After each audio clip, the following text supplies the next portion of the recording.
Yon, day 210 na natin drums papawis. Medyo late upload to, kaya yung nagkakauna-una yung 11, 12. Pero ayan, ito yung pinaka 10 natin. Dito yung basic shuffle. At yun, maraming salamat kay Boss J Black na nagbigay sa atin ng ibang kasama na natin sila Paring Ubas at saka si Mars Jessica. At saka syempre, tuloy pa rin natin yung drums papawis kahit medyo naging busy tayo. Tuloy-tuloy natin yan, tatapusin natin yung isang libro na yun at meron pa tayong mga libro na tatapusin. Ito yung ating drums papawis. Yon, day 10 na nating 210 na natin 210 na natin drums papawis. Meron tayong pattern dito, basic shuffle.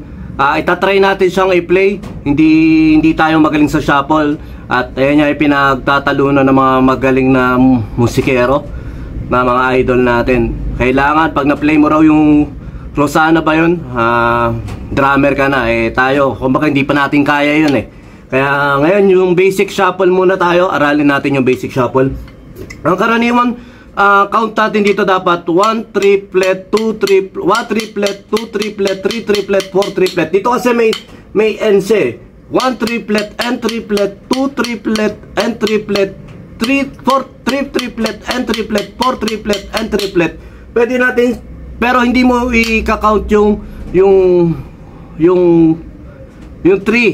1, 3. O, i-count na lang natin na 1, 2, 3, 4. 1, 2, 3. 1, 2, 3, 1, 2, 3, 1, 2, 3. Hindi natin siya i-play yung 2. Ang kakount lang natin, 1, 3, 1, 3, 1, 3, 1, 3, 1, 3. Pero dito nga, sa count ko rito, ang ginawa ko siya, 1, let, N, let, 2, let, N, let, 3, let, N, let, 4, let, N, let.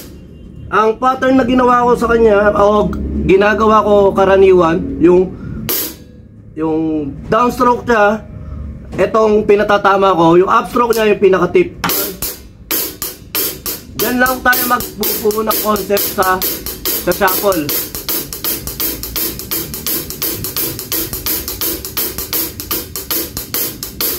Ito yung pinaka-basic na sa pagkaunawa ko. Tapos, pag familiar na kayo sa ganyan, yung up and down na yan, down, up, down, up, down, up, down, up, down, up.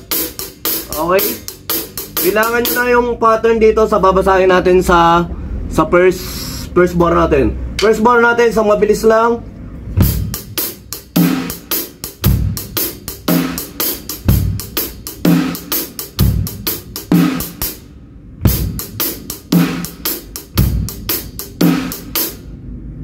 Next pattern. Second bar.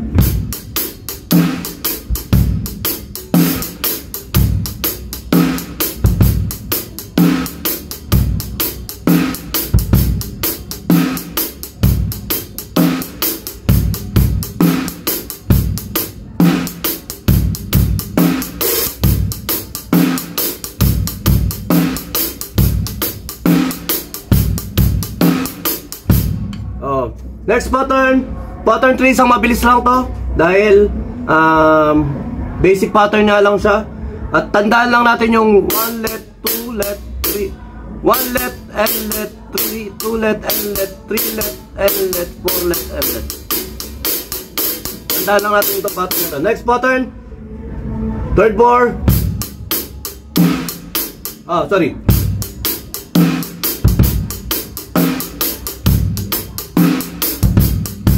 Sorry.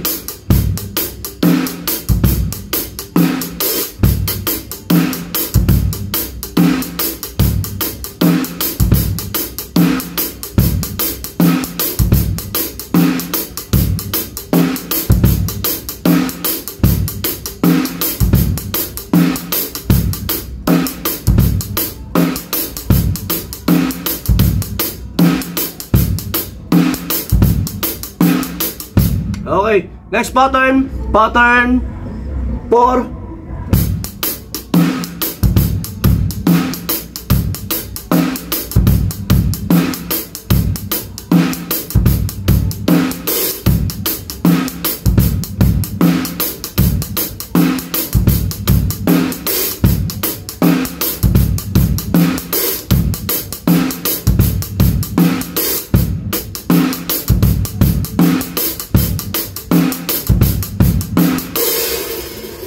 Basic lang yung beat niya, pero yung dito lang sa medyo nakakalito. Kailangan talaga ito yung mapamilyar natin.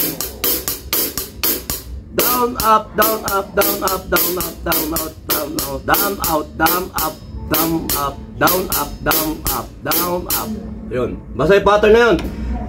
Next pattern, the same lang yung pattern ng pattern 4 at saka pattern 5. Next pattern, pattern 6.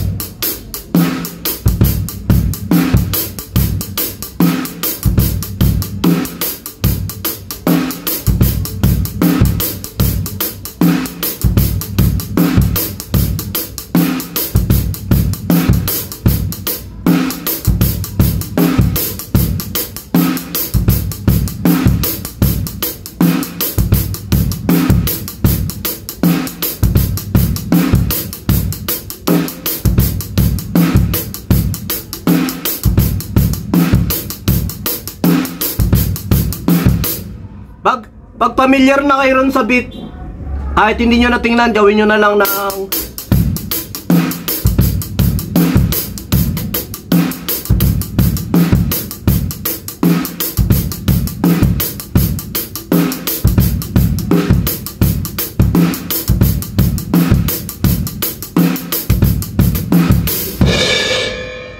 next pattern, pattern 7.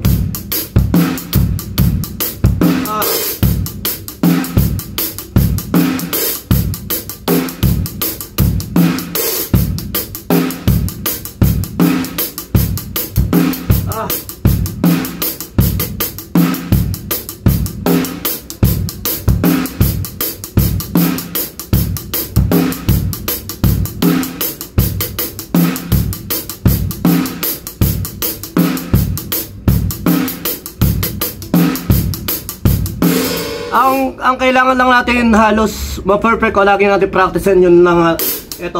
Kasi ito yung magdadala sa pinaka-shuffle natin, shuffle beat natin. Next pattern, the same lang, ay hindi.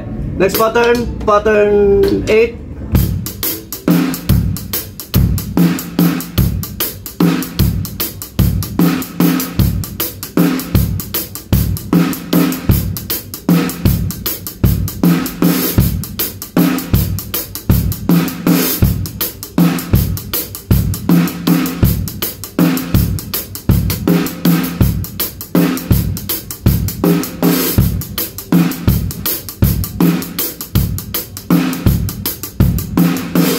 Ganun lang, pattern.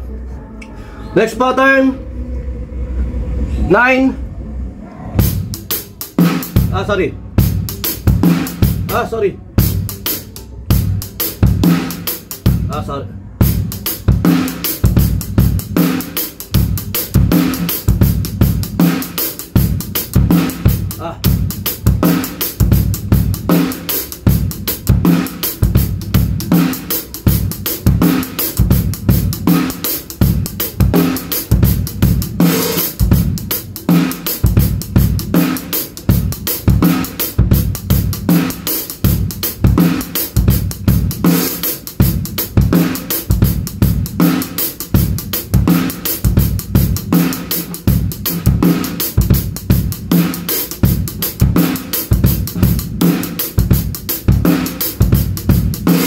Okay, next pattern, pattern 10.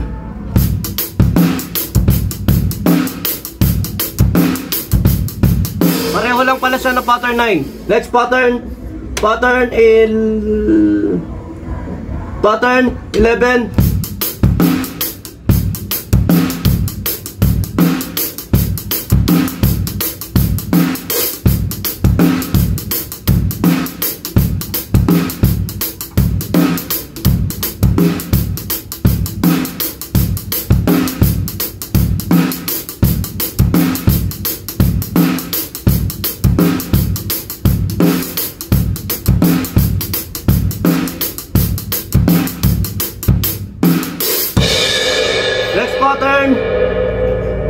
Last pattern.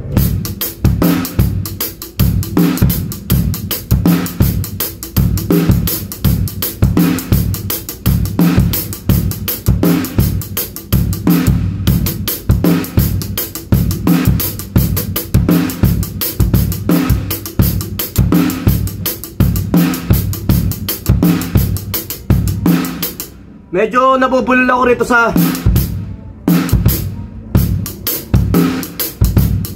sorry.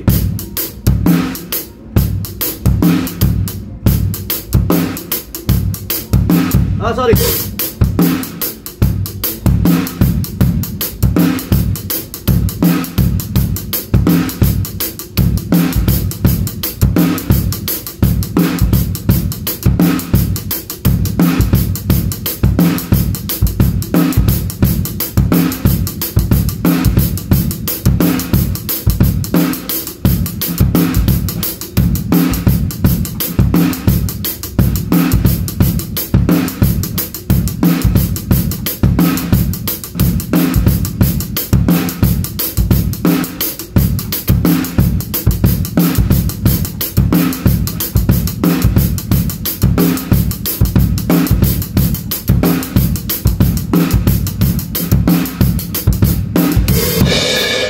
Ganun lang. Basic shuffle natin. Tandaan nyo lang yun.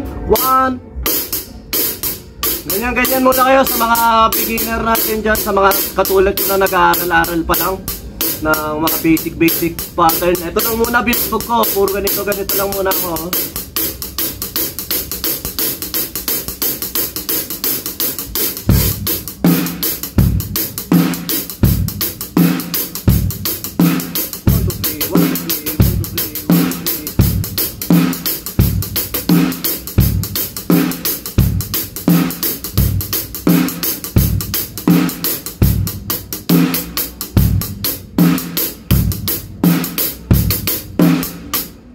Pa naman, basahin lang yun muna. Dito muna tayo sa pattern na to.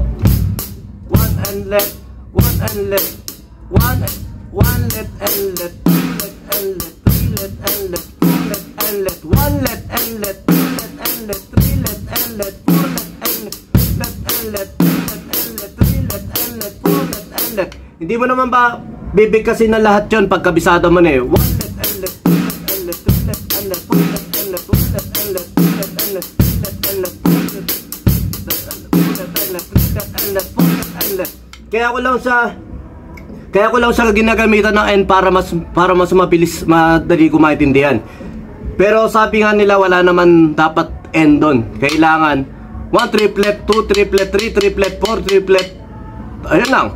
Pero dahil nga kung saan ka magiging komportable, ayun muna yung practicein mo. O ayun muna yung gawin mo kung saan ka magiging komportable bilangan na hindi ka nagkakabulol-bulol. Kumbaga sa pagdadrum sa atin, wag natin pahirapan yung sarili natin.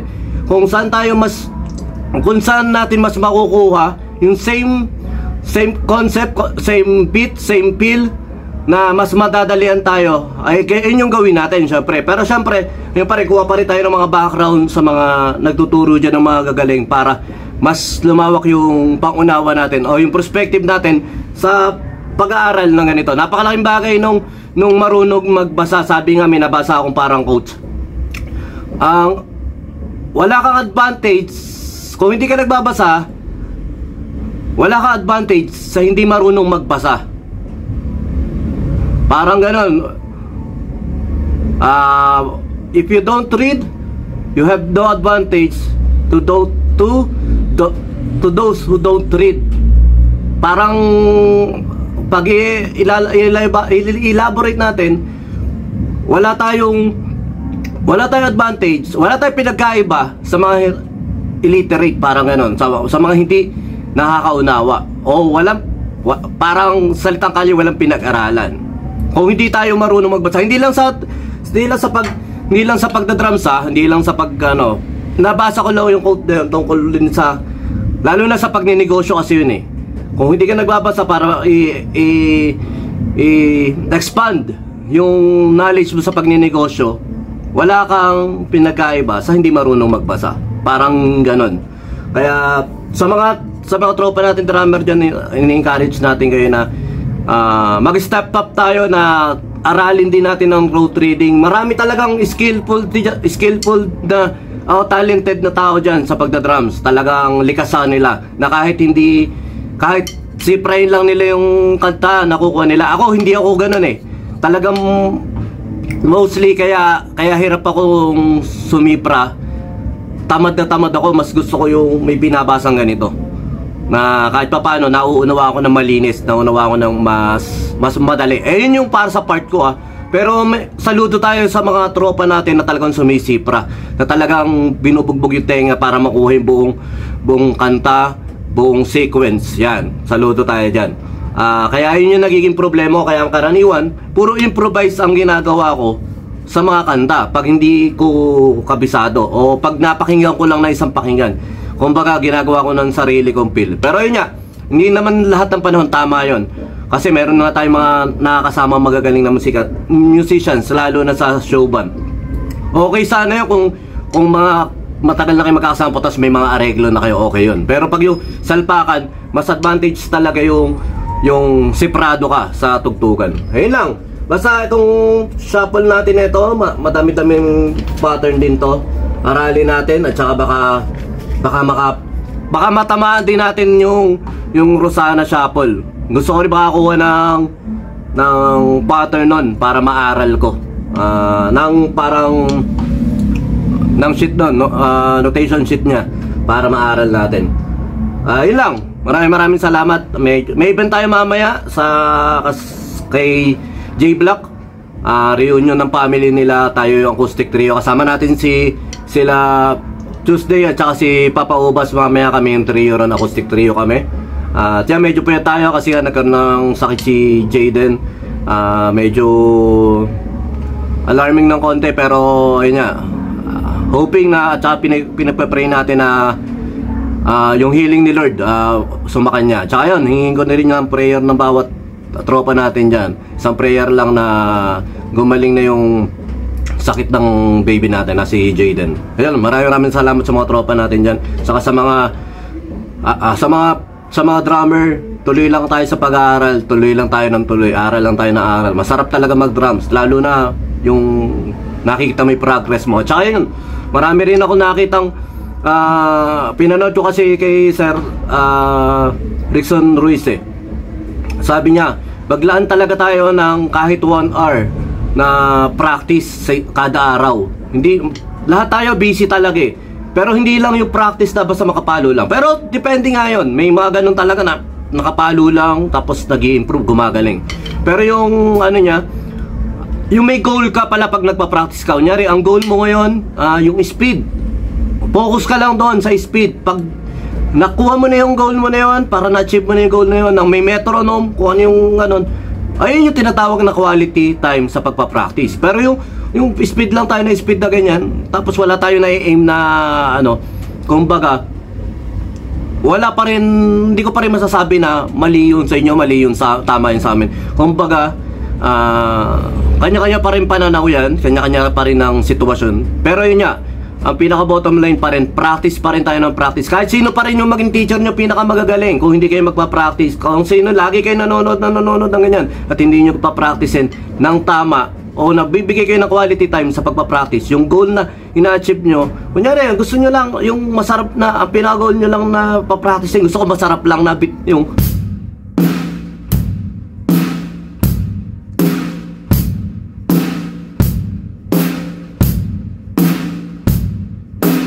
parang kunyari 30 minutes puro ganun lang, na-achieve nyo yung goal nyo. Kasi nga, ang goal nyo, gawin lang yun sa loob ng 30 minutes na consistent yung time. Ang binabalyo natin dito yung maging quality time sa pagpapractice. Ako man ngayon, dinidiscipline ko na yung sarili ko sa ganun. Pag hindi na ako nagbibideo, nagme-metronome na tayo ng konti-unti, sinasanay na natin yung sarili natin. Lang, marami na masyado na mahaba itong video nito. Basta tuloy lang tayo, mahaba-haba pa yung aralin natin. Marami pa tayong libro rito. Tsaka sa mga tropa natin, may libro dyan na gusto ipairam sa akin para aralin din natin. Pairam ako ng mga libro nyo at try natin na i-play lahat yan. Yun, maraming salamat sa mga bata na makapanood nito someday.